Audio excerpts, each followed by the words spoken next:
we continue?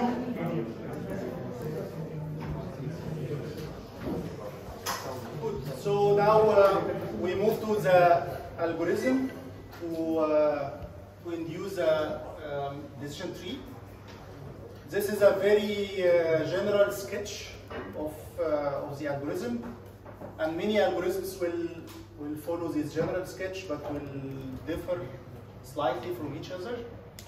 So we start by the data set D, put it in one node, and then select one node of the tree. Somehow select one attribute. Sorry, no,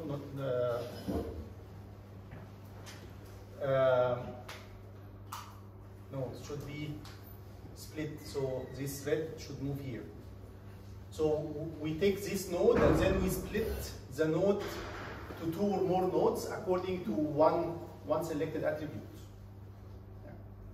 And then the way to select this attribute will differ from one algorithm to another. The split criterion, that is what we call how to select one attribute among the available ones. And we continue doing this until we have no more attributes for doing the split. Some algorithms will later prune overfitting if the tree breaks too much and we end up with so many leaf nodes and every node is represented by few items. We call this overfitting, that the tree is very much reflecting the training data, which is a risk that it will not be good representative in reality when this model is put in action. And then label each node with its dominant class, meaning that we might reach at some leaf nodes which still have mix of class labels, then we choose the dominant class and that will become the label. Many algorithms do this idea, basically changing this part and this split part on this one.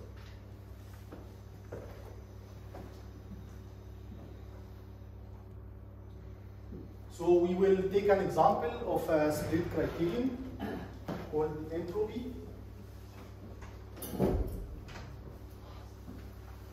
It's a measure developed in information theory.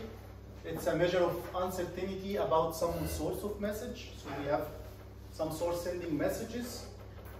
How much we can know about the message.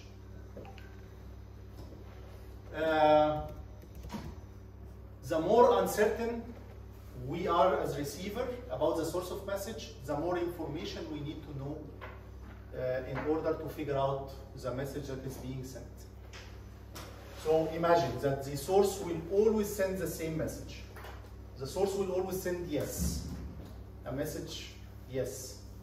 Yeah? Then before sending the next message, we already know.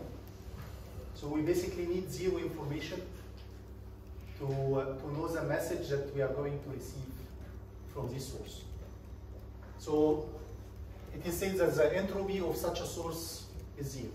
It has zero uncertainty. We are certain about what's being sent.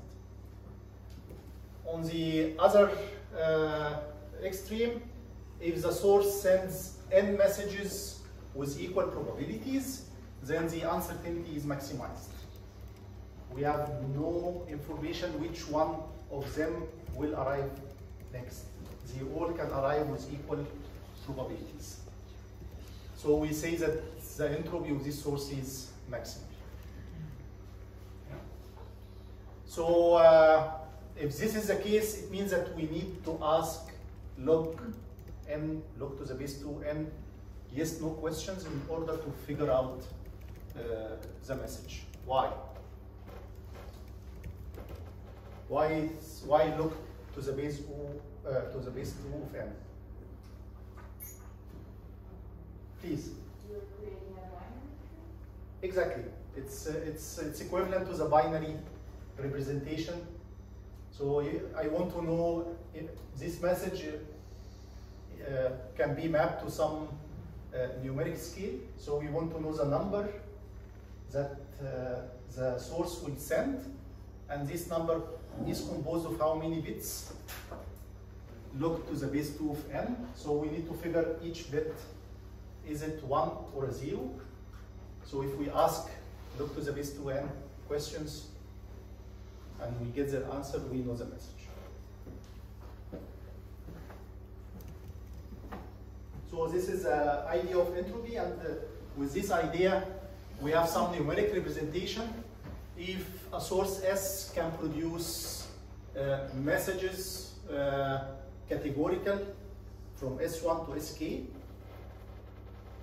with equal probabilities, then, well, even with that, no, we could remove with equal probabilities, then the entropy is as such.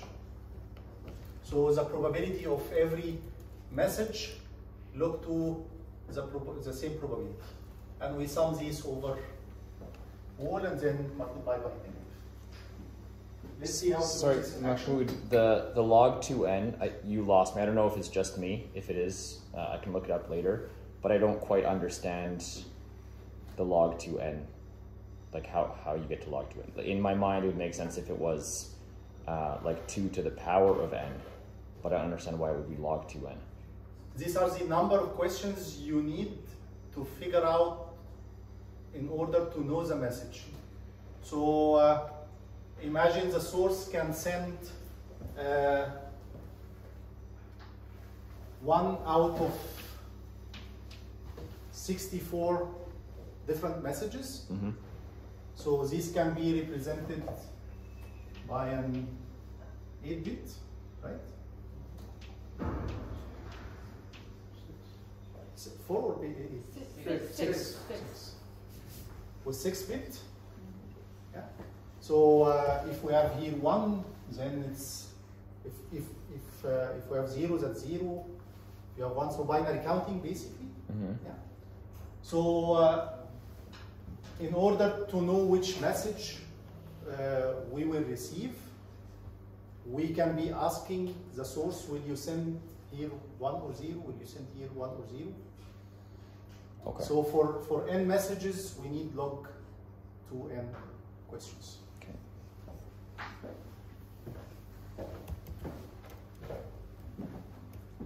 Well, it's just a mathematical theory, but then applied. Now we will see how to apply it.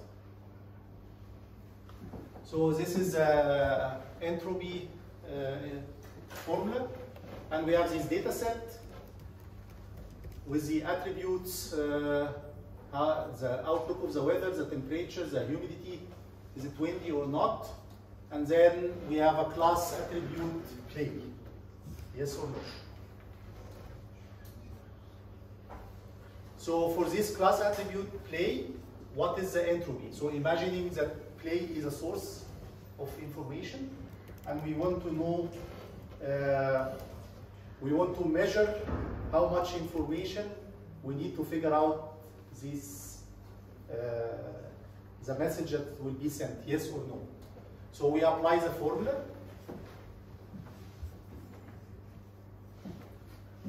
We have 5 yes, no, 5 no. 1, 2, 3, 4, 5. So basically we have 2 classes, yes, no, out of 14 entries.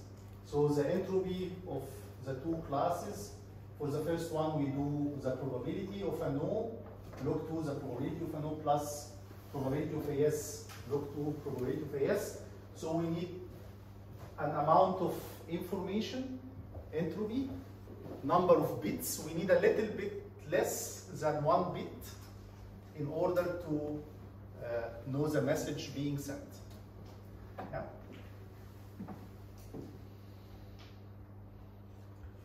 Okay, so now we have this concept of entropy, keep it aside. Now another concept, entropy split.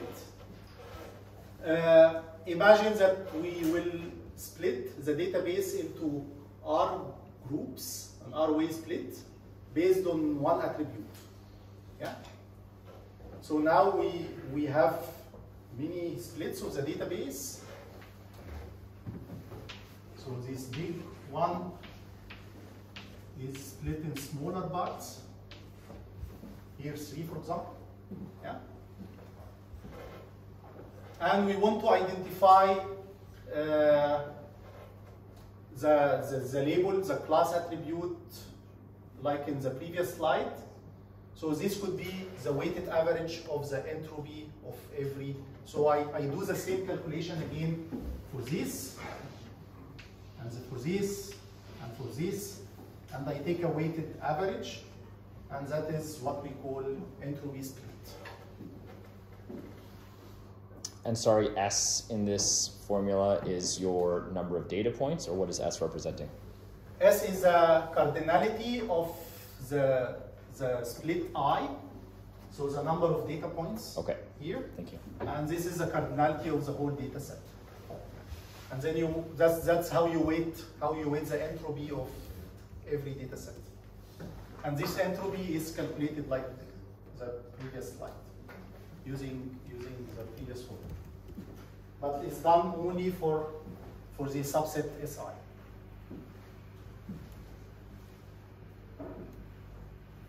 Try this example yourself, please. I put the answer here, but try it yourself and see whether you reach the same answer. So I want to split on humidity. So compute the entropy split of humidity.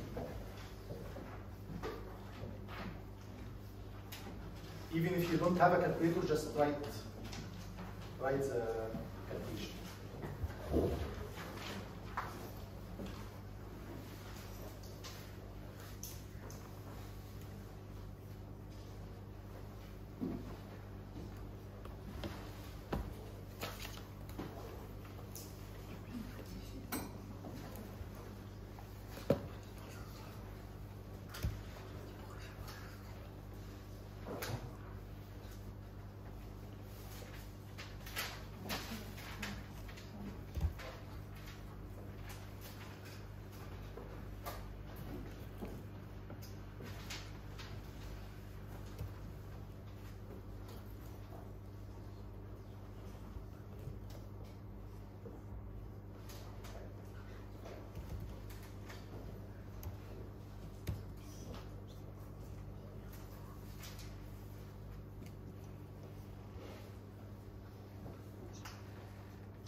And sorry, you said again that when we're calculating for the probability, we're using the probability within the split, not the total probability anymore, right?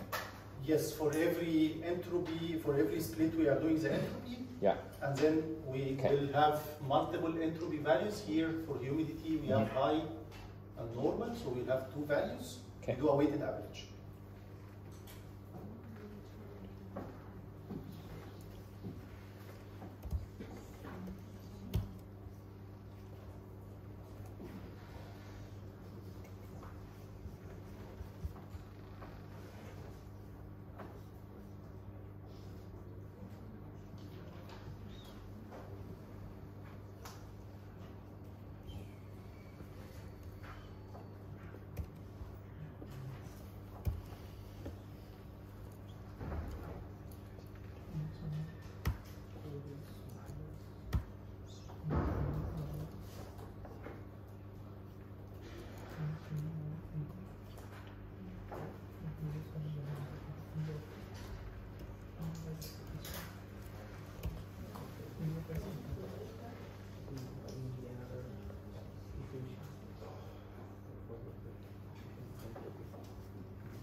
比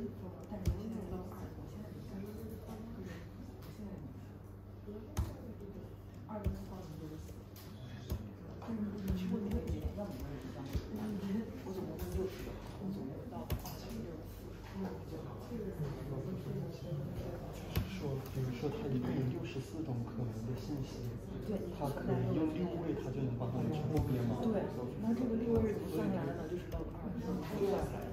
是啊，因为它有6位，它们是这个语言里面这个存在，然后存在的那个。对，然后把它2道公式拼。所以每一个信息可以用一串这种语言方式。我现在 get 到了。所以它就是你要确定每一位。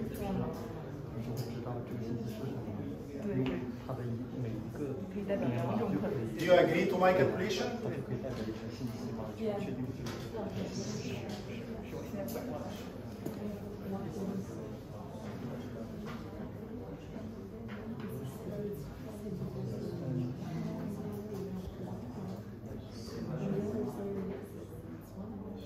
Good. Let's synchronize. So basically we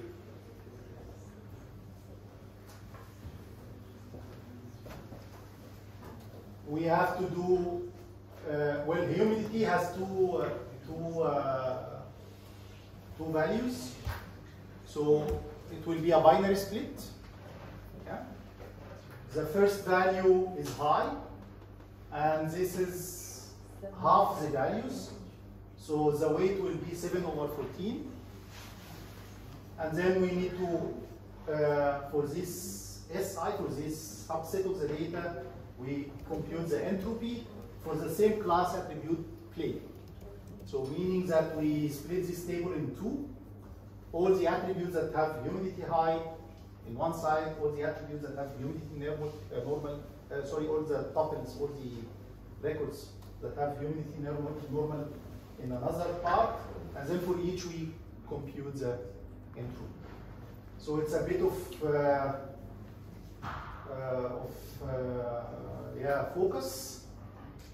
Then the entropy of humidity high, you will find four no's with 3 yes. Yeah, so this is a normal entropy calculation. And then we multiply by the weight and by the minus in the entropy equation. The same we do for the other data set. There the split is 1 to 6, 1 no, and 6, 7. And we end up with an entropy split of 0.78. Do you have any observations? Negative sign is used. Otherwise, you get a negative result. Yeah. So it's just correct because from the calculation, from basically the log will generate a negative. So you need to correct it back. Your entropy was lowered by doing entropy split. Perfect. Is my observation. The entropy was lowered by splitting. So this number is less than the previous one, was 0.9 something, right? Yeah. Why? Would this not indicate that your play, your responding variable, is somehow impacted by the way that you split the data? Because I assume that you could also split the data in such a way that entropy increases, which would mean that you have some data you're looking at that is actually potentially noise, or no? No. So basically by doing a split in humidity, we answered one question. We answered the question, is the humidity high or normal? Yeah? Meaning that we gained, we acquired some information towards our goal.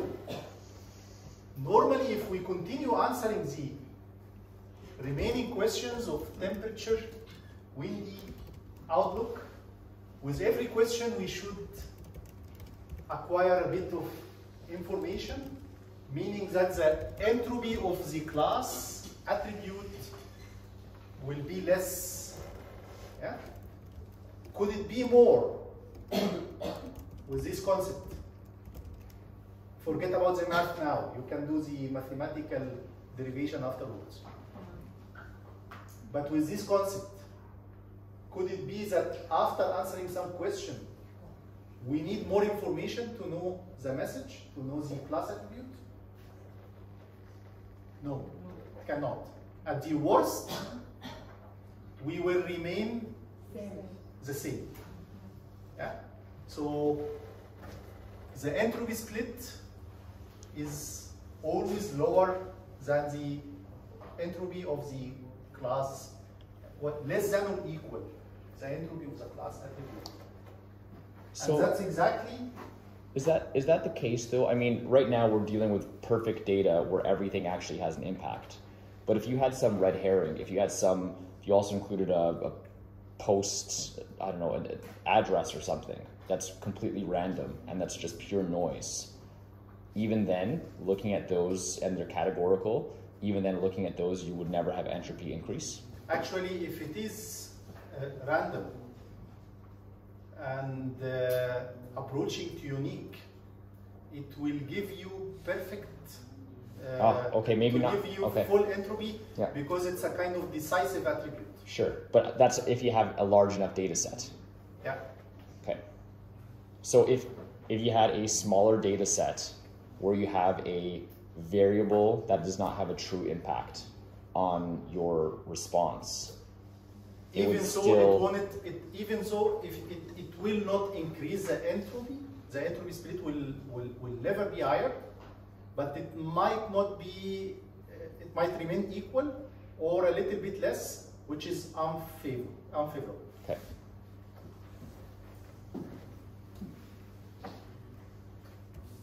So this brings us to the concept of gain. So we want basically gain is the initial entropy minus the entropy split. So we want the entropy split that will give us as much information as the entropy we need to know the class attribute, the message.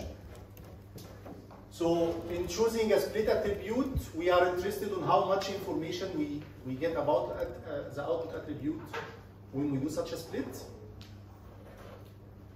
And this is called the gain.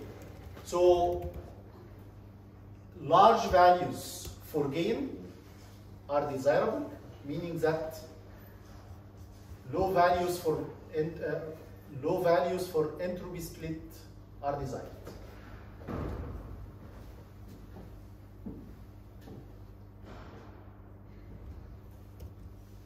So this is one example. You can trace it at home. Now I give you a bigger example next to this. Here we do the gain of temperature, which in order to do it, we do the entropy of the whole data set with the class attribute play minus the entropy split of temperature.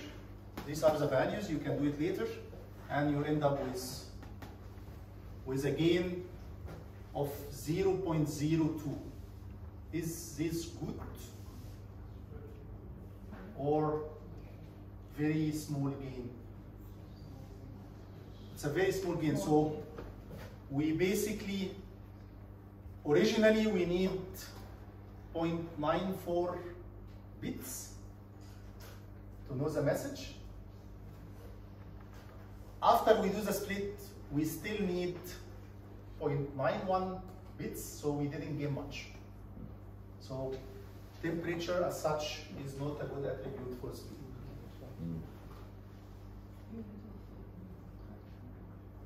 Based on the gain concept, many algorithms were built, including the Id3 induction algorithm, introduced in 1979. You can see how old this is. Still, decision trees are being used now even more than before, with some additions. We will come to Ensemble Learning in the middle of the course. And it builds on the gain concept, which comes from the entropy, which is information theory by Shannon. The tree is built from top to down. By the way, the decision tree is not like a real tree. Real trees are, the root is down, but for decision trees, the root is up. And the ID builds on the concept of gain, the Id3 algorithm. So the algorithm looks as such. We are presented by a set of attributes that are still in our data set, and by the class attribute, the O, and by T, which is a training set, the labeled data.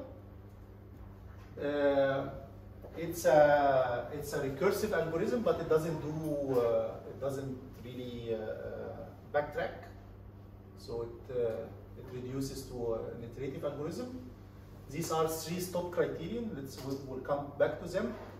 But the algorithm itself will look at T and the set of attributes in T, which is I, and then for each it will compute the information gain for each attribute. Imagine that X is the one with the largest gain. Then we split on X. And like this, we generate T of J, where J are all the values of X. So we split the data set into M splits. And then for every split, we repeat again the ID3. So for the first split, we call ID3 here. For the first split, we call ID3, but we remove the attribute X from it because it has already been used for classification. We still have the same class attribute, and then we give this subset of the data, which is T1. Now split on this value of X. And for the second value of X, we call again ID3. For the third value, we call ID3 and so on. Where do we stop? We stop if the data set is empty. Yeah. Then we shouldn't normally reach there unless there are many attributes with less data. So if we hit this, the algorithm fails. The other case is the expected one. If all records are of the same value, then we predict this value for this node. So we put it in the model.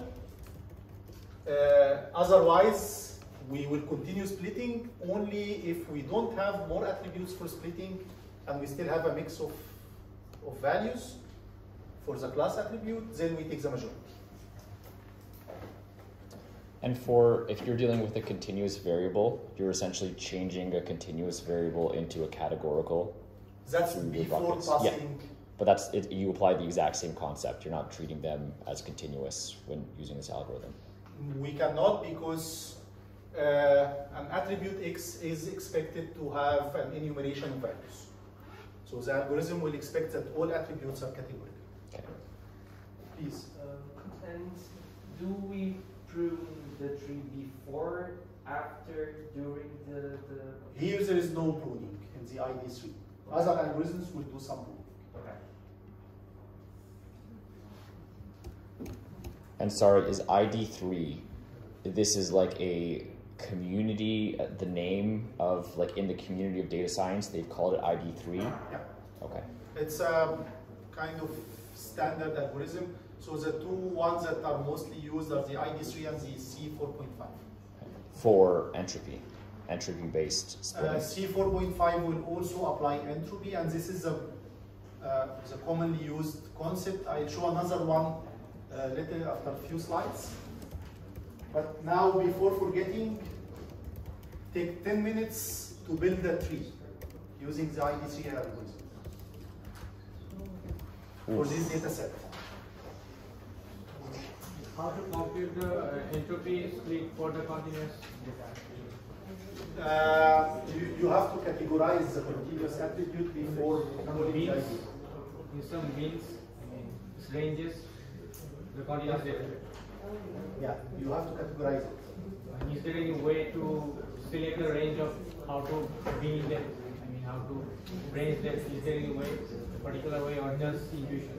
No standard way. Well, there are cleaning, bagging, there are some methods, and you need to choose one.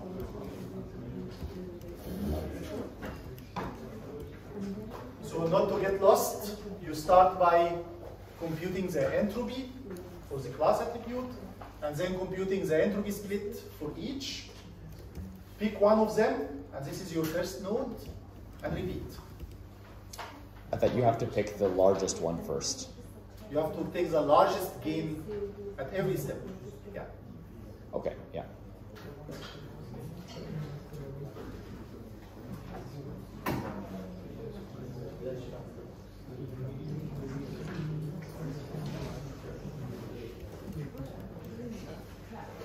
You may work in two, and everyone will do entropy split for one attribute. Parallelize.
I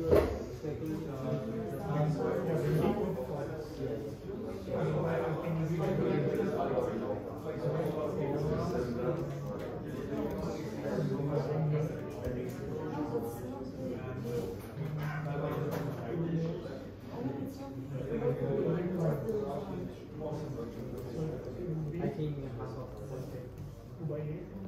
Log of 2 by 8. I think the whole answer will be correct. For each 14. Right.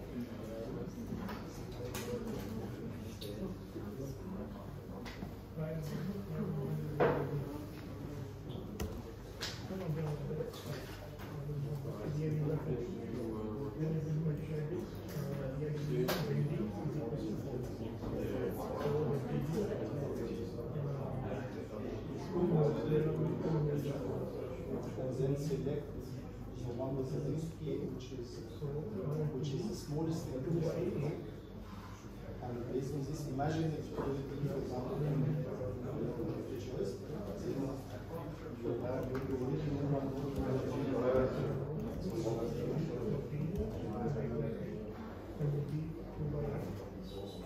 And then here you have an entry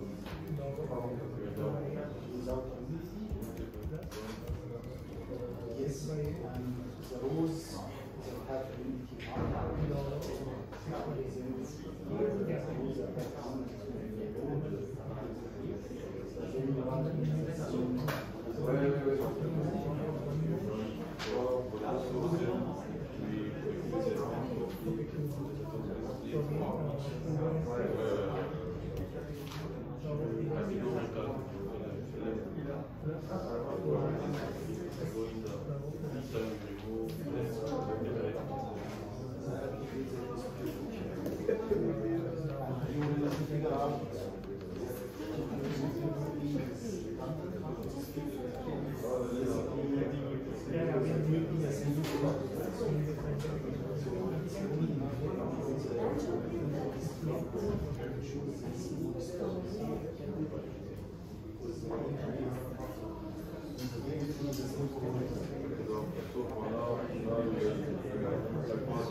So after I've computed, because like part of me feels like I can do this intuitively, kind of. Like just looking at the numbers for which one's which, immediately I felt like my best test would be to go for windy, because there's only 2 attributes, false or true, and I have a high number on false leading to play equals yes.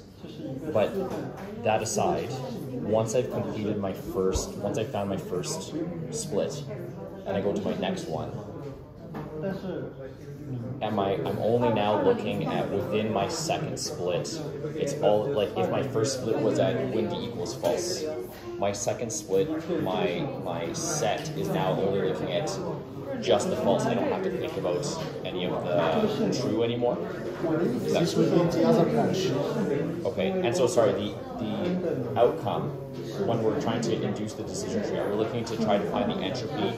Once I build it, I'm just trying to, my final solution is just what the tree looks like. Is that correct? Yes. Okay, so I don't need any numbers associated with my final tree. but the numbers help me figure out where my branches are. Where to split and then how to recursively, because every branch you could choose different split criteria. And so when I have a tree like this, that means that I will always end up with a dead end. I'll have a dead end on one side and a continuous tree. Dead end, continue, dead end. Yeah. And the dead end is a prediction. Okay. Okay, that makes sense. Thank you. It's a yes or no of the Yeah, great. Thank you.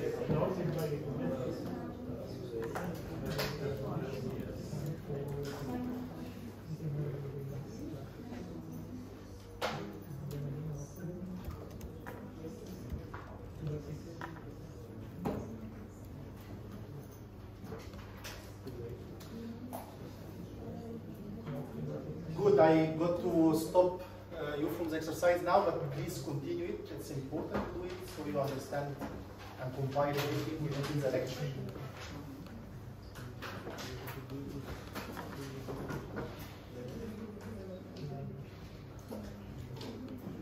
Now let's build on decision trees and see kind of weird situations. There is a common problem when we have unique identifiers in the data set. What will happen when we have a unique identifier, like an ID of the person? You will have a lot of possibilities, one per row, so it will be very complex to calculate the tree actually. How about the gain of this attribute? That we will log 0. So for the infinite, we cannot calculate the gain with this. No, you can calculate the gain and the gain will be maximal. Yeah. Basically, if you know this attribute, you for sure know the class because it's a unique identifier. So the gain is maximal. You know everything. Yeah, by knowing the ID, you know the complete tuple and you know also the class attribute, so you know everything. So so if you have a unique identifier in your data set, you immediately get one node and a very wide tree. So if the ID is 1, predict no. If the ID is 2, predict yes. And it's not actually a prediction. It will not help because the newly arriving records will have different IDs that is not in the tree. Yeah. So never train a tree, a decision tree, including a unique attribute. Yeah. But then the problem could be repeating in other attributes that have very many values, but not unique. So if we have a categorical attribute with a lot of distinct values, even if it is not unique, will probably have a high gain and will result in a wide tree, which typically is not good for prediction. Yeah? So how to remedy from this effect? People proposed other concepts than the gain. So there is a so-called gain ratio. And the gain ratio is basically dividing the gain of the attribute over the entropy of this attribute, not of the label attribute. So when calculating the entropy, we put X as the label attribute. You get the point? So meaning that the attributes that will have many values will be penalized for having many values. So still the gain will favor it because it gives more information about the class attribute, but its own entropy will penalize it because it has very many values. Yeah.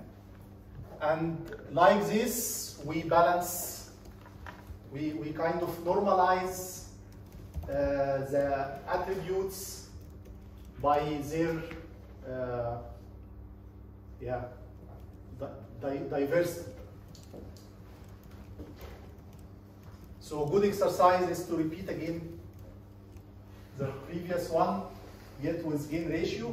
It will not appear of much difference because in this data set, you don't have an attribute with so many values.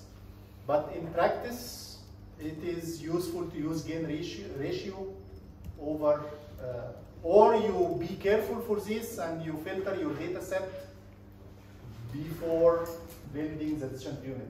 Of course, don't put identifiers. And if you see that an attribute has very many values and these values are not limited, new values will appear in the future. So that's also not good for being part of the model.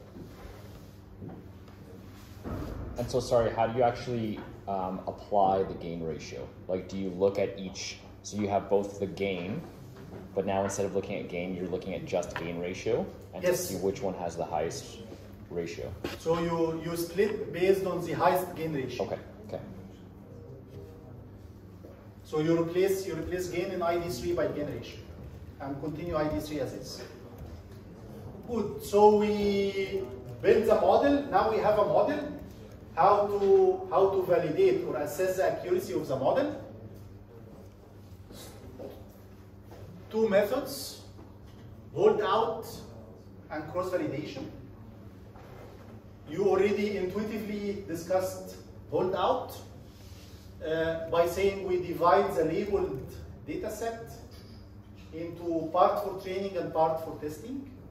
So imagine, so our training data set, we take, say, 70% for building the model and 30% of it for, after the model is built, we run the model, we predict for each of them, but because we know the label, we can know whether the predicted one is correct or not.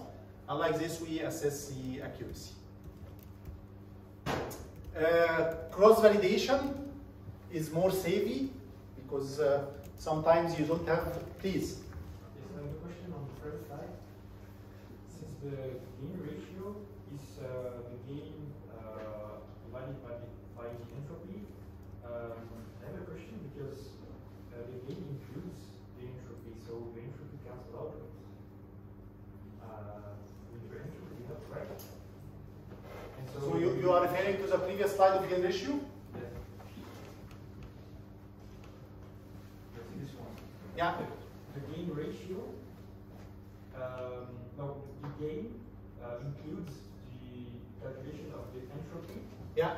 So it cancels out with the entropy. Ah, no, but this is not this is entropy of S when X is a label attribute. So yeah, where X is the attribute you are considering now. So this is not the same entropy you compute here. Okay, it's the entropy for X. Yes. Okay. This one is entropy of the class attribute of the classification problem, but this one is the entropy of the attribute itself you are considering for the split. All right. So penalizing its diversity.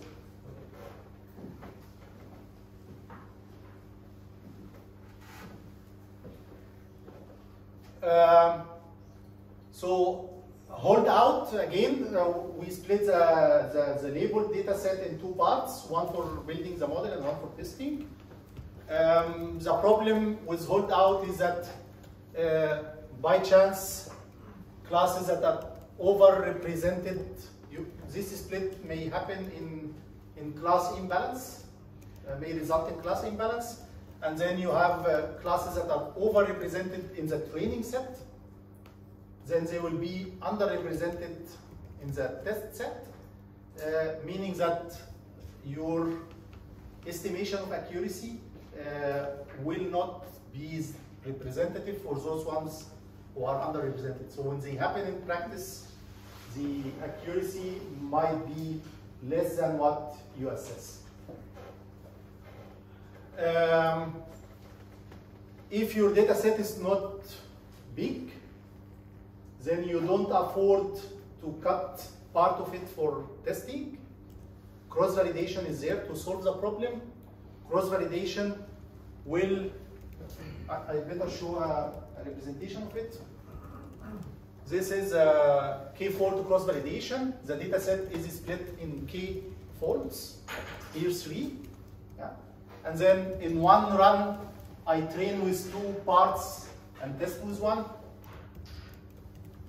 In a second run, I train, meaning that I build a new decision tree with these 2 parts and test with this one.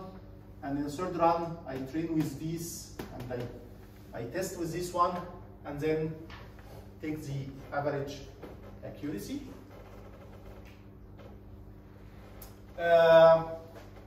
You can go extreme in k-fold cross-validation and do it so many times, n times. So basically a method called leave one out, also called n-fold cross-validation.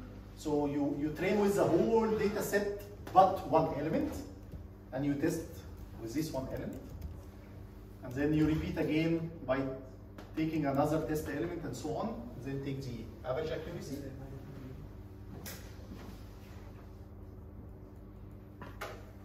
So in general, for cross-validation, you report the average results. And because you repeat many times, you also can compute the variance between the multiple runs, and this gives more statistical confidence about the model, the error. But then cross-validation does not help you to make a better tree. It will just tell you whether or not the decision tree is a good model for your problem. Yeah. So you reach with this result. If it is not good for your model, if the accuracy is too low, what to do? Find something else and do the same thing. Find another model. Then decision tree is not good for your model.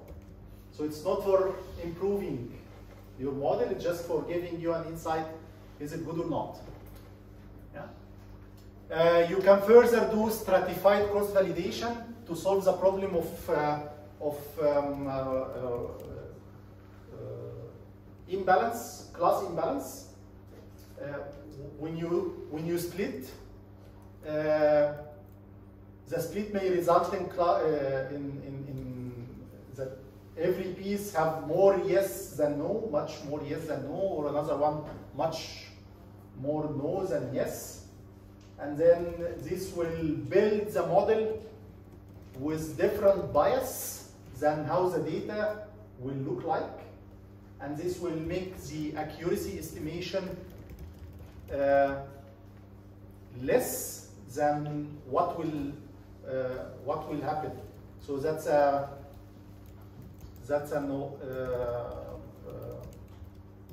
Yeah, when you run the model, you will hit worse accuracy.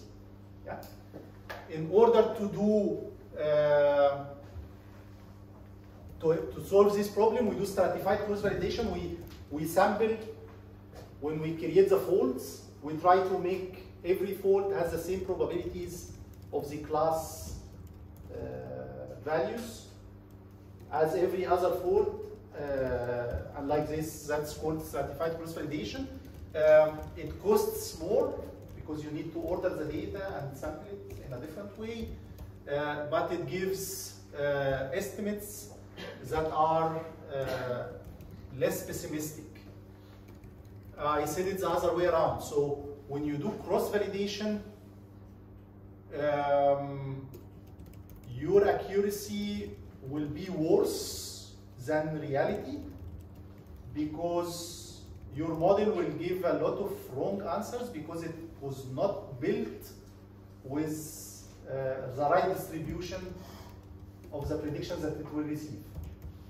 Yeah. So doing stratified will do less pessimistic estimates. Excuse me, but like stratified is not random, right? You need to like place the data in order to make like equal something data set. It's not random. You could still randomize while preserving the same class distribution. So if you want 60% yes and 40% no, one way is put all yes here, put all no here, and sample randomly from the two to build one chunk and then the other chunk and then the no. It's not completely random. You do some informative thing, but the rest could be still randomized. Bootstrapping, I will finish in 1 minute. Bootstrapping is, again, if you have small data and you don't afford splitting, then you do bootstrapping. In bootstrapping, this is your data set. You pick a sample, you copy it, you put it back in the data set, and then you pick another sample, you copy it, you put it back, and you do this n times. N is the size of the data set. So you will have two data sets of the same size n. One is bootstrapped and one is the original. What is the difference between the two? Nothing. Oh, no. There might be some replication in the copy. In the bootstrap, there will be copies, there will be replicas. Yeah? And there will be missing values. Good. So which one we use to train? We use the bootstrap one to train the model, and then we test with the original data set. Oh, so you're not pulling, sorry, you said that you pull every single piece of data. We sample with replacement. So we sample, we take a copy, and we put it back. But you're not taking every single piece of data to act as your... There is no guarantee, because next time when I sample, it might be a new, Okay. or it might be Okay. one that I sampled before. Okay. Yeah, because we are doing with replacement, we are putting it back. Yeah, so we train with the bootstrapped, we test with the original data, and like this, follow this computation, and then you will find that there is an overlap with this percentage. So almost 63% of the data that will be in the test will be used in the training. So the model was trained for this data, meaning that the estimate is optimistic. Because when we put this model in action, it will see data that it will never saw before, right? While when we test it, we give it 63% of the data that it saw before, and it was trained for, and only the rest, 30-something% that it didn't see before. So that's an optimistic accuracy measure. And then there are ways to balance this optimistic measure with another pessimistic one to get a more balanced accuracy measure. So these are ways for assessing the accuracy of the model.